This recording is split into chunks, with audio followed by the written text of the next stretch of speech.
주의 말씀은 내 발의 등이요 내 길에 빛이시라. 이제 예수님은 빌라도 앞에 끌려와 계십니다.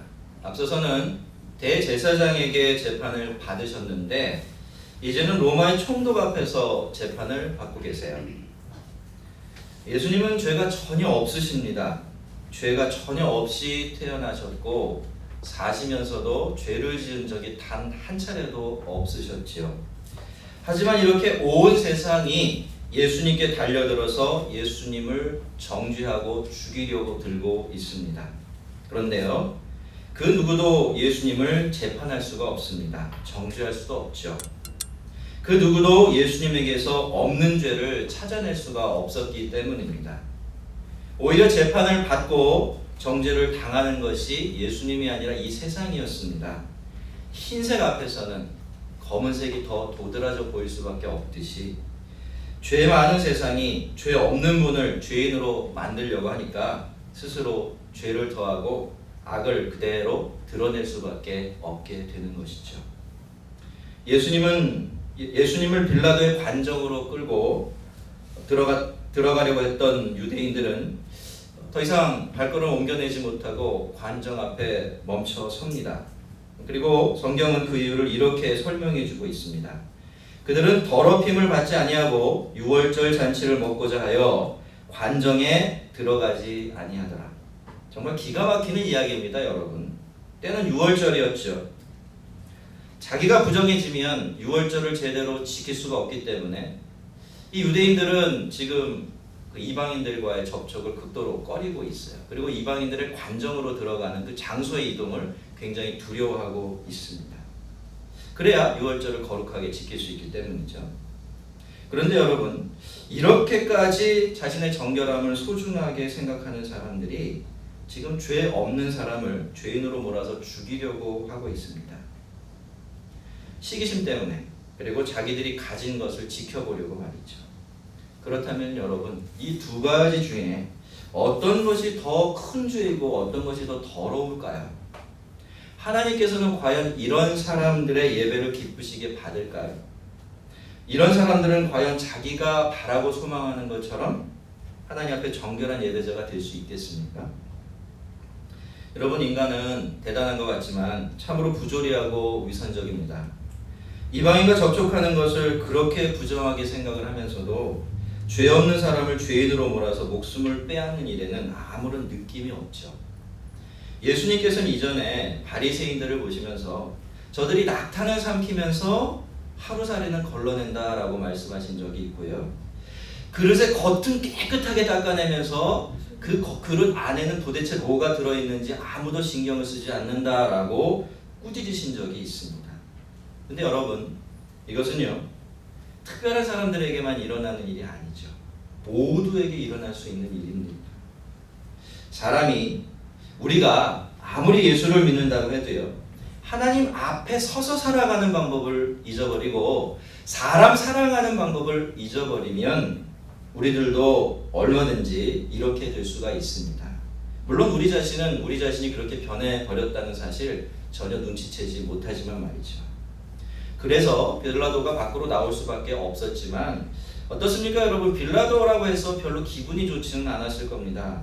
그래봤자 식민지 백성들에 불과한 이 사람들이 자기를 더럽게 여기면서 접촉하지 않으려고 한다는 것을 알고 있었으니 로마의 총독쯤 되는 이 빌라도가 그것이 유쾌할 리가 없었죠.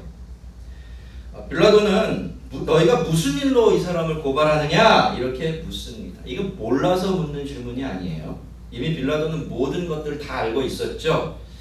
예수님을 붙잡으러 가기 전에 유대인들이 와서 자초지종을 말하면서 협조를 구했고요. 그때 로마 병사를 내어준 장본인이 바로 빌라도이기 때문에 이 사람들이 왜 여기 와 있는지 모를 리가 없습니다. 이미 서로가 네가 이렇게 하면 내가 이렇게 하겠다 입을 다 맞춰 놓은 상태였던 거죠.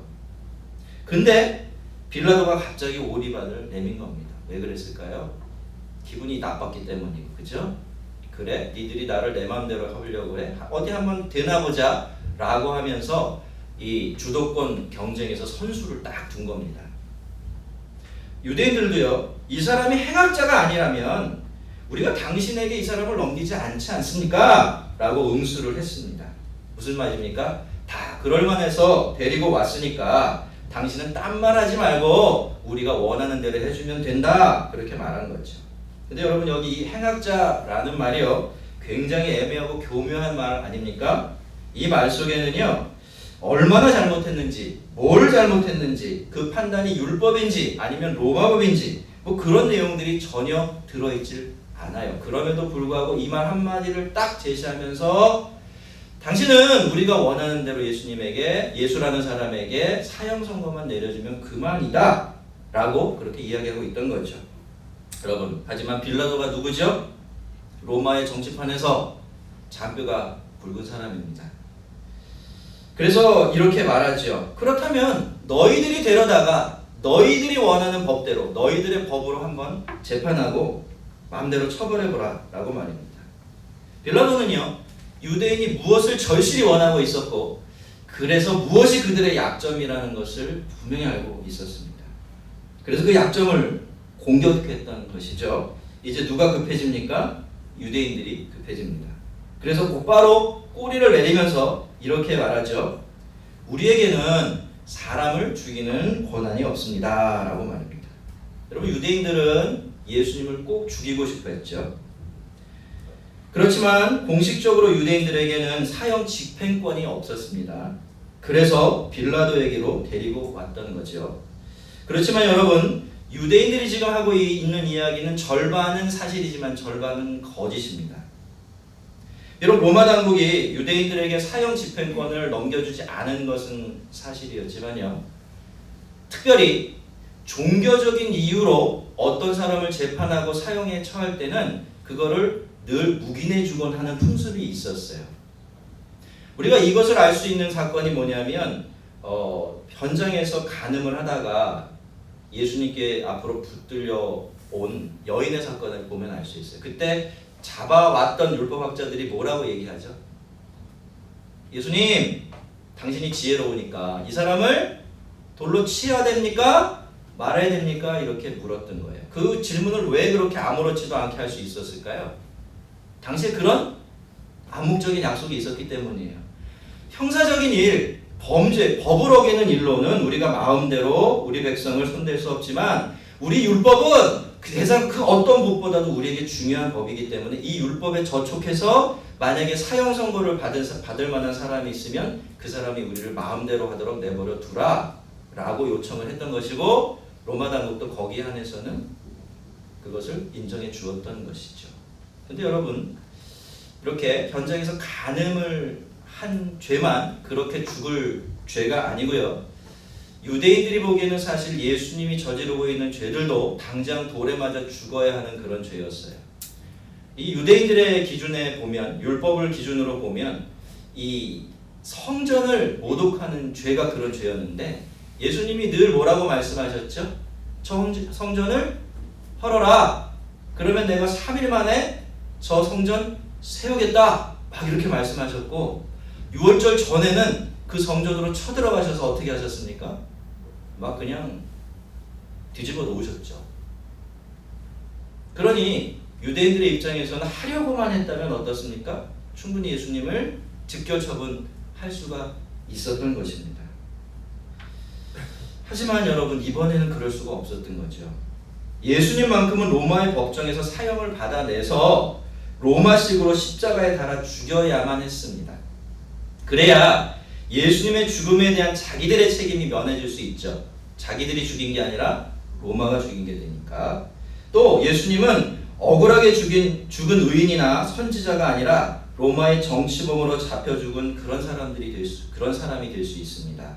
또 정말 중요한 건데, 구약 성경에 따르면 나무에 달려 죽은 자마다 하나님의 저주를 받은 사람이라고 믿는 믿음이 있었어요. 그러니까 예수님이 로마의 십자가에 달려 죽으면 이 예수를 볼 때 유대인들이 어떻게 생각하게 되죠? 아, 저 사람 대단한 사람인 줄 알았고 선지자인 줄 알았고 참 의로운 사람인 줄 알았는데 알고 보니까 하나님의 저주를 받은 사람이네 라고 하면서 예수님의 죽음에 대해서 너무나 편안하게 받아들일 수가 있게 되는 거죠. 모든 목적을 이루는 것이 그 십자가에 예수님을 달아 죽이는 일에 놓여 있는데, 십자가에 달아 죽이는 처형 방식은 유대인의 방식이 아니었어요. 그 로마인들이 정치범에 한해서만 써먹을 수 있는 처형 방법이었던 거죠. 그러니 이 유대인들은 그걸 포기할 수가 없었던 겁니다. 그래서 빌라도가 그런 말을 했을 때, 니들 내 마음대로 가서 니들 법대로 처리해봐 라고 했을 때 바로 꼬리를 내리면서 자기들의 있는 속내를 그대로 다 드러냈던 것이죠. 여러분, 우리는 여기서 우리가 이 세상이라고 부르는 것의 씁쓸한 단면을 하나 보게 됩니다. 성도 여러분, 이게 세상이죠. 세상은요, 한 배를 탄 사람끼리도 서로 경쟁하고 다툽니다. 이익이 걸려있지 않을 때는요, 속까지 다 내어줄 정도로 대단히 친하게 보이지만, 자그마한 이익 하나라도 걸리게 되어지면 내가 이길 때까지 상대방의 약점을 물고 양보하지를 않습니다. 그래서 이 세상에는요, 참된 평화라는 것이 있을 수가 없고, 늘 그 평화는 잠정적이고 언제든지 깨어질 수밖에 없는 그런 평화가 되는 것이죠. 여러분, 하지만 여러분 어떻습니까? 세상은 늘 이런 모습일 수밖에 없지만 교회는 그러면 안 되죠. 교회는, 성도는 그런 모습이 되면 안 됩니다. 교회는 이 세상이 아니라 하나님 나라에 속해 있기 때문입니다. 그래서 교회 안에서는 절대로 주도권 경쟁이나 높낮이를 정하기 위한 다툼이 있으면 안 되는 것입니다. 이런 것들이 남아있는 한 교회는 쉼을 주고 안식을 주는 곳이 될 수가 없어요. 여러분, 교회 생활하다가 여러분 마음이 불편해질 때가 있을 거예요. 아마 우리는 그때 그렇게 생각할지도 모릅니다. 이건 저 사람 때문이야, 저 사람 잘못 때문이지, 내가 이런 일을 당했기 때문이야 라고 생각할 수도 있어요. 그렇지만 여러분, 그럴 때마다 우리는 한번 잘 생각을 해봐야 합니다. 그렇게 교회 안에서 마음이 불편해질 때마다 내가 지금 하늘의 법을 따르고 있는지 세상의 법을 따르고 있는지 말이죠. 스스로 높아지고 스스로 대접을 받으려는 세상을 닮은 마음이 있는 한 여러분, 우리는 절대로 어떤 교회를 가든 어떤 집단에 속해 있든 쉼을 얻을 수가 없고 평안할 수가 없습니다. 늘 누군가와 다투고 경쟁하면서 모두가 불편해지고 모두가 불행해질 수밖에 없어요. 그러다 이기면 뭐합니까? 교만해져요. 그러다 지면 어떻게 되죠? 속이 상하죠. 여러분, 우리는 그렇게 산다면 늘 하늘이 아니라 세상을 닮은 마음을 품고서 살아갈 수밖에 없게 되는 것입니다. 자, 이렇게 유대인들이나 이 빌라도의 손에 예수님이 이리 휘청 저리 휘청 끌려다니는 모습을 보고 있노라면, 이 세상의 모든 일들이 악한 사람들 마음대로 되어가는 것 같아서 참 마음이 무거워집니다. 악한 사람들의 모함과 협잡이 예수님을 점점 더 십자가로 밀어내고 있고, 예수님은 그저 그들에게 떠밀려서 십자가로 점점 더 가까이 다가가고 계시는 것 같기만 하지요. 우리가 성경이나 또 우리가 실제로 살아가는 우리의 삶의 자리에서 이런 일들을 맞닥뜨리게 되면요, 우리는 정말 이 세상에 정의라는 게 살아있는 것인지, 이 세상을 하나님이 다스리시는 것이 맞는지, 하나님이 계시다면 도대체 이런 순간에는 어디 계신지 이런 의심을 갖게 되죠. 그리고 그런 의심이 자꾸 더 깊어지게 되면요, 우리는 하나님을 신뢰하고서 하나님의 뜻에 따라 살아가는 삶이 굉장히 힘들어지게 됩니다. 왜냐하면 하나님이 이기실 것이다 라는 확신이 점점 더 약해지기 때문이죠. 하지만 오늘 본문 말씀은 이렇게 예수님께서 유대인들과 빌라도의 계략과 협잡을 억울하게 죄인이 되고 또 점점 더 십자가로 가까이 다가가는 그런 모습, 아주 불의하고 참 안타까운 모습 보여주면서도 그 뒤에 이렇게 말합니다. 13절이에요. 이는 예수께서 자기가 어떤 죽음으로 죽을 것을 가리켜 하신 말씀을 응하게 하려 함이노라. 여러분, 이 구절에 대한 구체적인 내용은요, 요한복음 12장 32절과 33절에 나오는데, 거기서 예수님은 사람들에게 내가 땅에서 들리면 모든 사람을 내게로 이끌겠노라 라고 말씀하시면서 33절에서는 뭐라고 하냐면 그 말씀을 받아서 이 말씀이 자기가 어떤 죽음으로 죽을 것을 보이신 것이다. 그렇게 설명해 주고 있어요. 오늘 13절 말씀과 똑같죠. 여러분, 예수님께서는 이미 예수님께서 들리시는 것, 그러니까 십자가에 달려 돌아가실 것이며 그 일을 통해서 사람들을 구원하실 것이다 라고 분명하게 말씀하셨죠. 그런데 이제 18장으로 와보니 어떤 일이 벌어지고 있습니까? 유대인들이 예수님을 십자가에 못 박으려고, 그러니까 예수님의 표현대로 예수님을 들리게 하려고 헌신적으로 일하는 모습이 나와요. 그것을 위해서 스스로가 악인이 되고 후한무치한 인간이 되는 희생도 전혀 마다하지 않고 열심히 일하고 있습니다. 자, 그러니 여러분, 이 이야기가 어떻게 흘러가고 있는 것입니까? 유대인들의 악한 행동들과 거기에 동조하고 있는 빌라도의 불의한 행동이 우리가 보기에는 권력과 힘을 가진 사람이 그렇지 못한 사람들을 억울하게 괴롭히고 죽음으로 몰고 가는 그런 일들로 보이지만 그 일이 결국에는 예수님의 십자가를 통해 세상을 구원하시려는 하나님의 계획에 봉사하고 있는 것을 보게 되는 겁니다. 여러분, 그들은 자기 있는 수단 모든 힘을 다 총동원해서 그렇게 하면 악한 자신의 목적을 이룰 것이다 라고 생각하면서 악행을 저지르고 있지요. 그런데 그들은 모르고 있었던 것이 하나 있습니다. 하나님은 결국은 그 모든 것들을 하나님의 뜻을 이루는 도구로 사용하신다라는 걸 모르고 있었던 거죠. 여러분, 뛰어봤자 벼룩이라는 말이 있어요. 그죠? 예배드리다가 죄송스럽습니다만 그래봤자 부처님 손바닥이라는 말도 있어요. 여러분, 물론 이 세상에서 일어나는 모든 일들이 전부 다 하나님께서 뜻하셔서 일어나는 일들은 아닙니다. 악한 사람들이 저지른 순전히 악한 일들도 있기 때문이에요. 하지만 이 세상에서 일어나는 일들 중에서 하나님의 뜻을 벗어날 수 있는 일은 단 하나도 없습니다. 애초에 그런 일이 어떤 동기로 어떤 과정을 거쳐서 어떻게 일어났든지 간에 한없이 지혜로우시고 능력이 많으신 하나님은 그 모든 일들이 결국에는 하나님의 뜻을 섬기는 도구가 되게 하시기 때문입니다. 여러분, 우리는 늘 생각해야 합니다.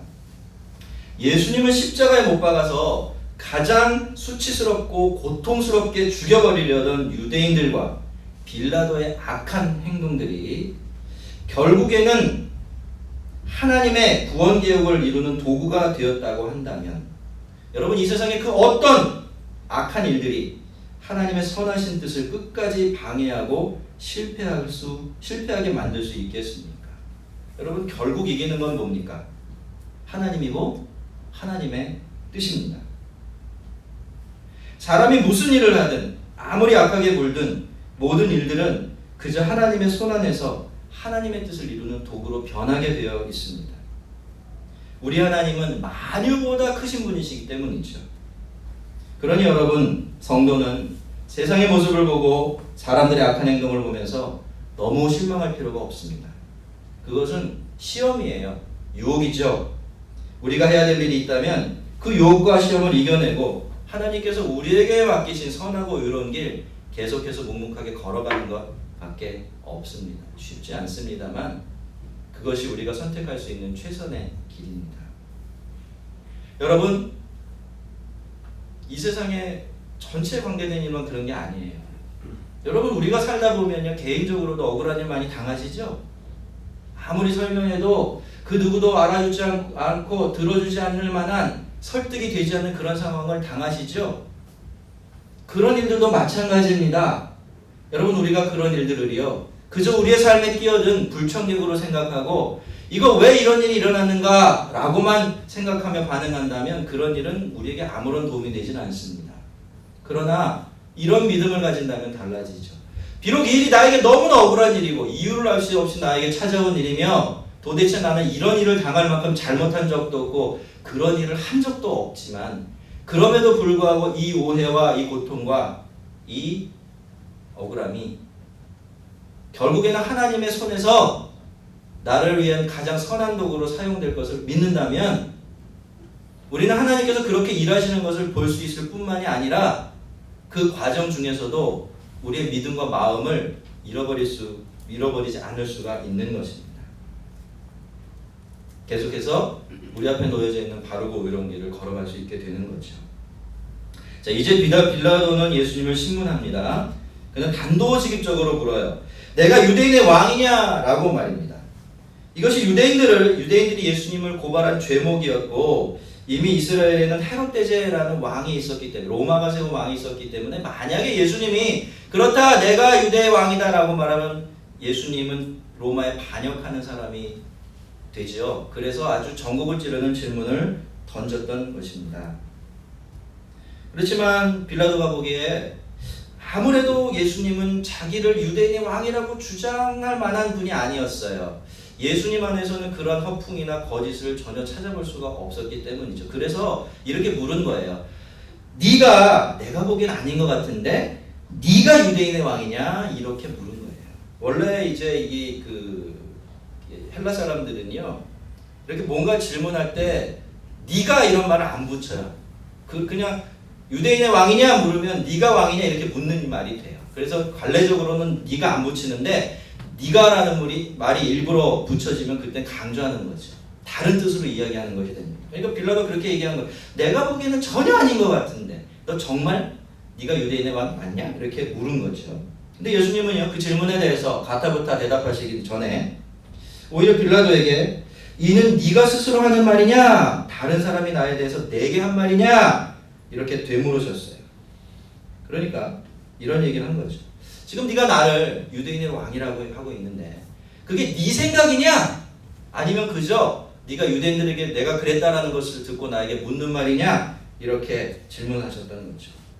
여러분, 빌라도는 자존심이 참 많이 잘 상하는 사람인 것 같아요. 또 자존심이 상했습니다. 그래도 자기가 명색이 이제 그 로마의 총독인데 예수님이 지금 자기를 어떻게 취급하고 있어요? 식민지에 아주 무식하고 단순해서 누군가가 내가 유대인의 왕이다 하면 이래 휩쓸리고 저래 휩쓸리는 그런 사람과 동일하게 이렇게 취급하고 있다고 느껴졌기 때문이에요. 그래서 빌라도는 내가 유대인이냐? 이렇게 물은 거예요. 빈정거리면서 말한 거죠. 나는 로마의 김이기 때문에 누가 유대인의 왕이라고 주장하든 또 누가 진짜로 유대인의 왕이든 그건 상관이 없다. 난 그런 데 관심조차 없다라고 말한 거죠. 근데 여러분, 사실 예수님께서 이런 질문을 하신 것은 빌라도를 하나님의 나라로 초청하기 위한 것이었어요.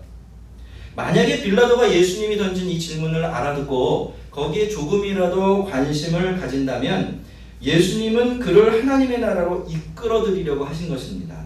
구원과 영생은 유대인들에게 뿐만이 아니라 빌라도에게도 필요한 것이었으니까 말이죠. 하지만 여러분, 빌라도는 잠시 잠깐 기분 나쁜 거 참지 못하고 자존심 약간 상한 거 참지 못하고 결국 예수님의 초청을 거절해버리고 맙니다. 성도 여러분, 우리 주님의 말씀이요, 언제나 기분이 좋습니까? 읽고 들을 때마다 마음이 행복해지기만 하나요? 늘 편합니까? 그렇지가 않죠. 우리가 예수님의 말씀을 읽고 듣노라면 그 중에는 우리의 자존심을 상하게 하는 말씀들, 우리를 불편하게 하는 말씀들, 우리의 성정에 거슬리는 말씀들이 얼마나 많은지 모릅니다. 사실 여러분, 복음 자체가 그렇고 십자가 자체가 그래요. 이 두 가지는요, 도무지 인간의 가능성을 인정해주지 않습니다. 사람을 쉽게 칭찬하거나 높여주는 법도 전혀 없어요. 그렇기 때문에 그래도 자기가 의롭고 자기가 옳다고 생각하는 사람들, 여전히 자기를 믿고 싶어하고 인간에게 소망을 두고 싶어하는 사람들에게 주님의 말씀은 거치는 돌이 될 때가 참 많습니다. 그런데도 예수님은 그것을 잘 알고 계시면서도 우리에게 그런 말씀들을 끊임없이 던져주고 계십니다. 왜 그렇죠? 그렇게 하지 않으면 우리가 만들어 놓은 우리의 단단한 껍데기들, 그러니까 자존심의 껍데기, 자만의 껍데기, 자랑의 껍데기, 자기 신뢰와 자기 의의 껍데기가 깨어지지 않기 때문이에요. 그렇게 해서 우리의 알맹이가 그런 말씀 때문에 드러나지 않으면 우리가 절대로 하나님의 말씀을 듣거나 하나님을 만날 수가 없다는 것, 하나님을 원하지 않는다는 것을 예수님께서 아시기 때문에 그 말씀들을 우리에게 들려주시는 것이죠. 왜냐하면 그 말씀들을 던져서 전혀 깨어지지 않을 것 같은 우리의 마음에 단단한 껍데기에 균열이 생기고 구멍이 생기게 해서 그리로 하나님의 진리의 말씀을 부어주고 싶기 때문입니다.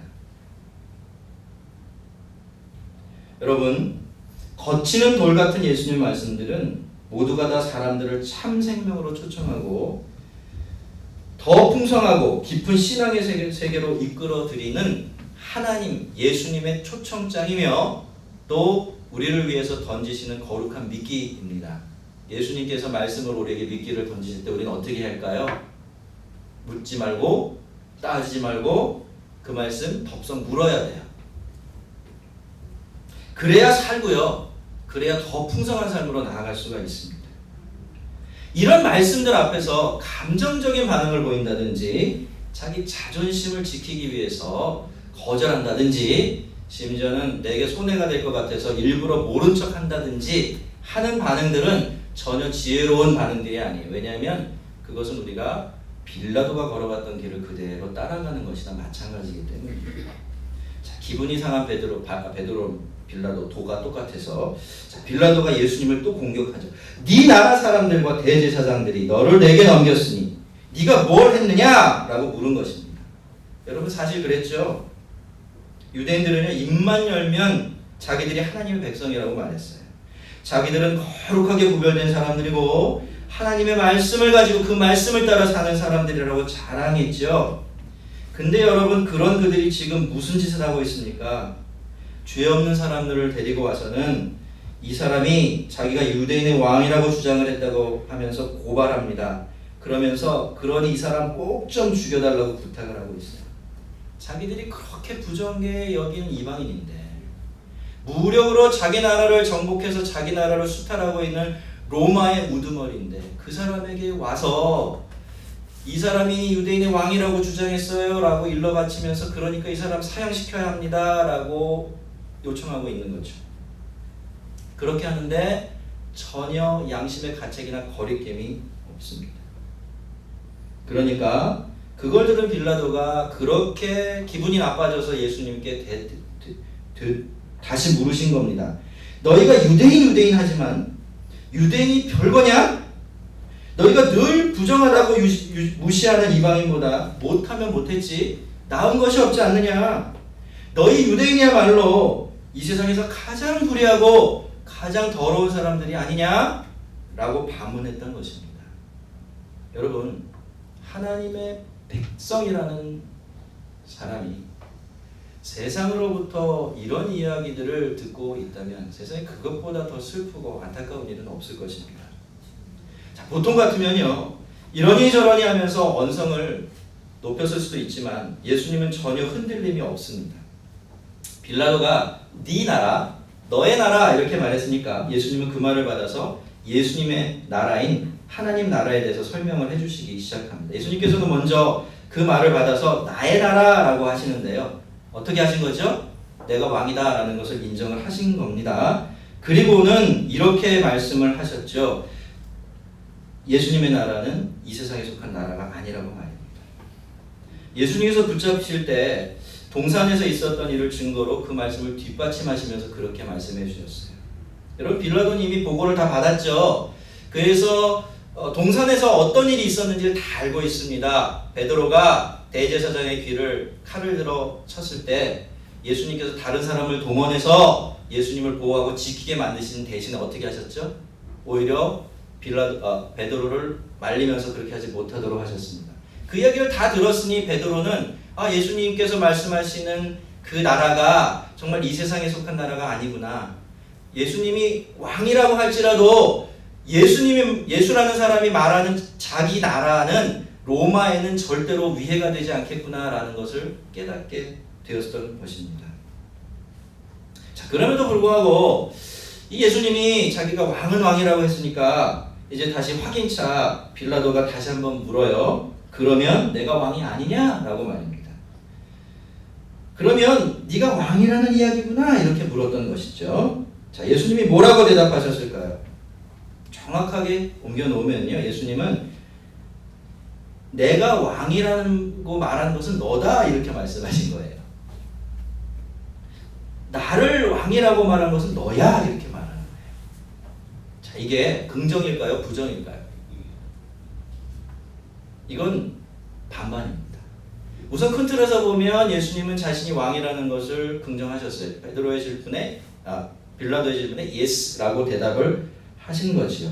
하지만 이렇게도 말씀하신 거예요. 내가 왕이기는 하지만 나는 네가 생각하는 그런 왕은 아니다 라고 말입니다. 그래서 그 다음에 이어지는 내가 이를 위해서 태어났으며 이를 위하여 세상에 왔나니 곧 진리에 대하여 증언하려 함이로라. 무릇 진리에 속한 자는 내 음성을 듣느니라 라는 이 말씀은요.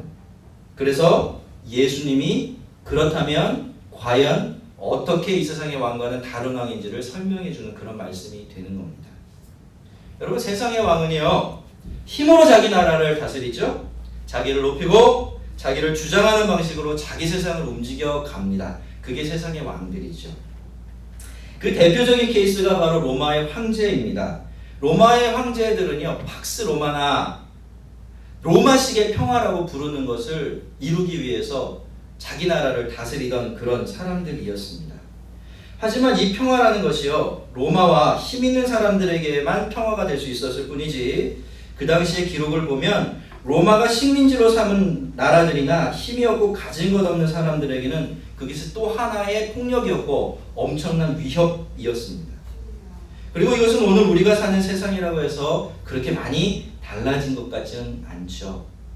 오늘날도 어떻습니까? 크고 강한 나라들은 이 세상을 자기식의 평화, 자기들을 위한 평화를 만드는 도구쯤으로 여기고 있습니다.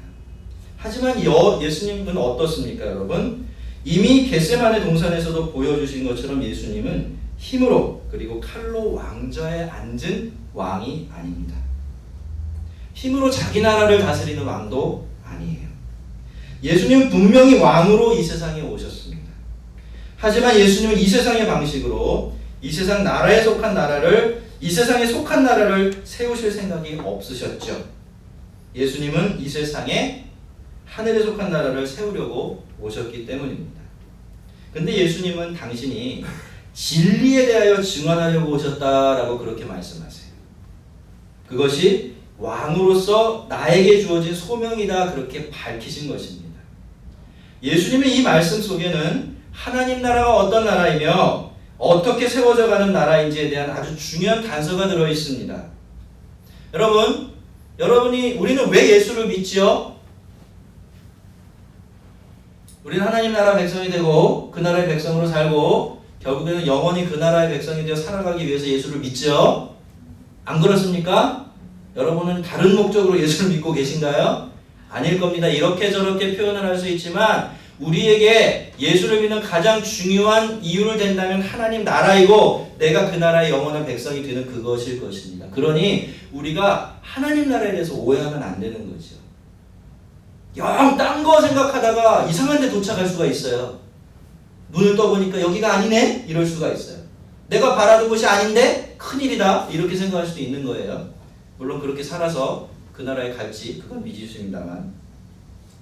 그러니 오늘 우리는 당신의 나라에 대해서 예수님께서 우리에게 가르쳐 주신 것, 이걸 좀 주의 깊게 생각하고 묵상해 볼 필요가 있지요. 여러분, 지금까지는 예수님이 진리만 말씀해 오셨죠. 그분의 말씀, 그분의 삶, 그분의 모든 것들이 진리였고 또 진리를 선포하는 도구였습니다. 그래서 사람들이 들을 때도 듣지 않을 때도, 그것 때문에 예수님께 화를 내거나 예수님을 멀리할 때도 예수님은 늘 진리만을 전하셨고 진리를 따라서만 살아오셨습니다. 제자들까지 나서서 예수님을 부인하고 또 자기 자신을 부인할 때도 예수님만큼은 절대로 자기 자신을 부인하지 않으셨어요. 왜입니까? 예수님이 진리 중에 진리셨기 때문이죠. 그래서 지금 거드름을 피우면서 예수님을 재판하려 드는 빌라도 앞에서도 자기가 왕이라는 것을 부인할 수가 없었던 거예요. 만약에 그렇게 말하기만 하면 그 자리에서 노임을 받을 수 있는데 말이죠. 예수님 만약에 자기를 부인한다면 빌라도는 복음을 들을 수가 없는 거죠. 진리를 들을 기회를 빼앗겨 버리는 것입니다. 그래서 예수님은 재판장에서 불리한 위치에 있는 그 순간에도 생사가 왔다 갔다 하는 그 자리에 있으면서도 진리를 부인하지 못하셨던 거지. 요한복음 10장에서 예수님은 이렇게 말씀하신 적이 있어요. 내 양은 내 음성을 들으며 나는 저희를 알며 저희는 나를 따르느니라. 내가 저희에게 영생을 주노니 영원히 멸망치 아니할 터이요 또 저희를 내 손에서 빼앗을 자가 없느니라 라고 말합니다. 그리고 그 앞부분을 보면 나는 선한 목자라 내가 내 양을 알고 또 양도 나를 아는 것이 아버지께서 나를 아시고 내가 아버지를 아는 것 같으니 나는 양을 위하여 목숨을 버리노라 라는 말씀도 하셨습니다. 여러분, 예수님은 왕이시죠? 저와 여러분의 왕이십니다. 하지만 예수님은 우리를 위해서 자기 목숨을 버리시는 우리의 선한 목자이기도 하십니다. 우리의 왕은 진리로 자기 백성들을 세상에서 되찾고 자기 나라를 세우십니다. 우리의 목자는 자기 음성으로 자기 양떼들을 부르며 그 음성으로 자기 양떼들을 이끌어 가십니다. 그래야 자기 백성들이 영생을 얻을 수 있고 자기 양떼들이 더 풍성한 생명을 얻을 수 있기 때문입니다. 그래서 언제나 예수님은 그분의 음성을 통해서 들려지는 진리를 가지고 일하시는 것입니다. 여러분, 무엇 때문에 예수님이 이 세상에 오셨죠? 예수님은 이것을 위해서 이 세상에 오셨습니다. 사람들이 아무리 악해지고 이 세상이 아무리 하나님과 멀어졌다고 해도 그 세상이 예수님을 배반하고 죄인으로 몰아서 십자가에 달려 죽게 만드는 그런 일이 있다고 해도 예수님은 그런 사람들을 진리로 다시 살리시고 그런 세상에 이 세상에 속하지 않은 당신의 나라를 세우려고 이 세상에 오셨습니다. 황제가 아니라 선한 목자가 힘이 아니라 섬김과 사랑으로 세워지고 다스려지는 아들의 나라를 세우려고 오신 것입니다. 여러분, 우리는 이미 예수님의 음성을 듣고 그 나라의 백성이 된 사람들이죠. 그래서 세상에 있어도 이 세상에 속하지 않은 그 나라의 백성이 되었죠.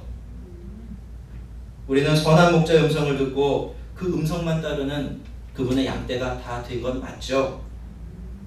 여러분, 세상에는 세상의 방식이 있듯이요, 우리에게는 우리에게 알맞는 삶의 방식이 따로 있습니다. 우리는 우리 왕이 이 세상에 오신 이유를 따라서 그분의 음성에 귀를 기울이며 살아가야 돼요. 예수님께서 당신의 음성으로 들려주시고 당신의 삶과 죽음으로 분명히 보여주신 그 진리를 따라 살아가야 합니다. 사랑이라는 진리, 섬김이라는 진리, 내가 낮아짐으로써 하나님을 높이고 남을 높이는 진리, 십자가라는 진리 말입니다. 이 진리에 우리의 참된 생명이 있고요, 이 진리에 우리의 영광이 있기 때문에 우리는 하나님의 나라를 꿈꾸는 사람으로서 주님의 음성을 통해 들려오는 이 진리를 따라 한 걸음 한 걸음 내디디며 살아가야 하는 것입니다. 성도 여러분, 오늘도 우리의 귀에는 수많은 음성이 들려오고 있습니다. 세상의 소리, 사람들의 음성, 또 황제의 목소리가 들려오죠. 저마다 나를 따르라고 외치는 그 소리가 너무나 크고 강해서 이 세상에는 마치 그런 음성들밖에 없는 듯이 느껴지는 게 사실입니다. 하지만 여러분, 우리는 그 사이로 들려오는 작고 낮은 우리 목자의 따뜻한 음성에 귀 기울일 줄 알아야 합니다. 그리고 그 세미한 음성을 따라서 살아가야 하죠. 그것 때문에 예수님이 이 세상에 오셨고 우리를 위해서 목숨을 내어주셨으며, 그래야만 이 세상에 우리가 바라는 하나님 나라를 닮은 우리의 삶의 자리가 세워질 수 있기 때문입니다. 저와 여러분, 우리 모두가 저마다가 다 답이라고 외쳐대는 이 아우성이 넘쳐나는 이 시대에 우리 목자의 작고 낮은 음성을 듣고 그 음성에 따라 사는 진리에 속한 하나님의 백성들 되기를 주의 이름으로 축원합니다. 우리 기도하겠습니다.